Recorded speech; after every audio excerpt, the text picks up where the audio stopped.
Varahini channel பார்க்குற அனைவருக்கும் வணக்கம்.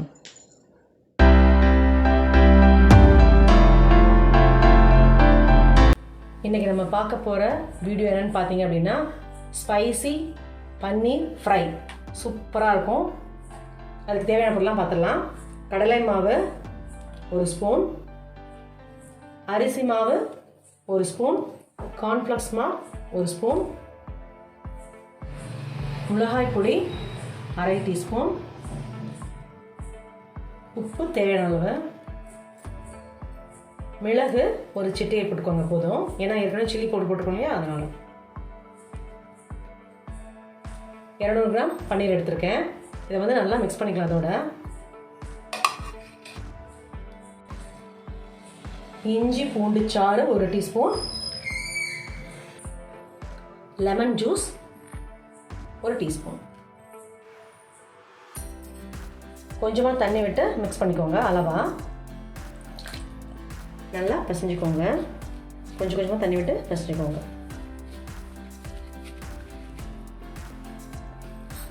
இந்தளவுக்கு இருந்தால் போதும். பாருங்கள், சூப்பராக. இதில் நம்ம வந்து 200 கிராம் பன்னீரை இதில் மிக்ஸ் பண்ண வேண்டியது தான். பாருங்கள், குட்டி குட்டி பீஸஸாக கட் பண்ணியிருக்கோம் இல்லையா, அதை இதில் ஆட் பண்ணிக்கலாம். இதை நல்லா மிக்ஸ் பண்ணிவிட்டு ஒன்றுன்னா எடுத்து பொரிக்க வேண்டியது தான். இது ஃபுல்லாக கோட்டிங் கொடுத்துக்கலாம்.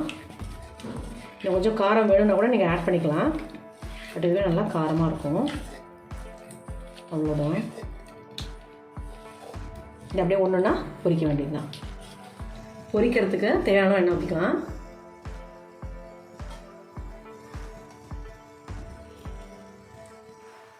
பார்த்திங்கன்னா எண்ணெய் வந்து நல்லா சூடாகிடுச்சு சூப்பராக. இப்போ ஒவ்வொரு பீஸை தான் நம்ம வந்து பொரிக்கலாம்.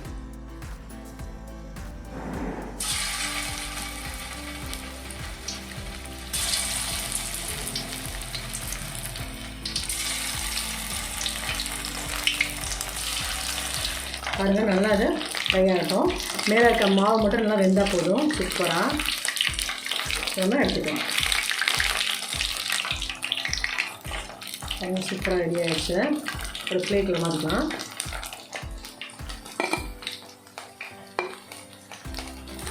கருவேப்பிலையும் வெங்காயமும் லைட்டாக தாளித்து அப்படி மேலே போடலாம். சூப்பராக இருக்கும். ஸ்பைசி பன்னீர் ஃப்ரை சூப்பராக வந்திருக்கு. செம்ம டேஸ்ட்டாக இருக்குது. வீட்டில் நீங்களும் இதே மாதிரி ட்ரை பண்ணி பாருங்கள். இந்த மாதிரி புது டிஷ்ஷஸ்லாம் பார்க்கணும்னு நினச்சிங்கன்னா என்னோடய சேனலை சப்ஸ்கிரைப் பண்ணுங்கள். மறக்காமல் பெல் ஐக்கானை கிளிக் பண்ணுங்கள். Good food good life. Thank you. இப்படி இருக்குது, நம்ம சாப்பிட்டு பார்க்கலாம். வாவ், சூப்பராக இருக்குது.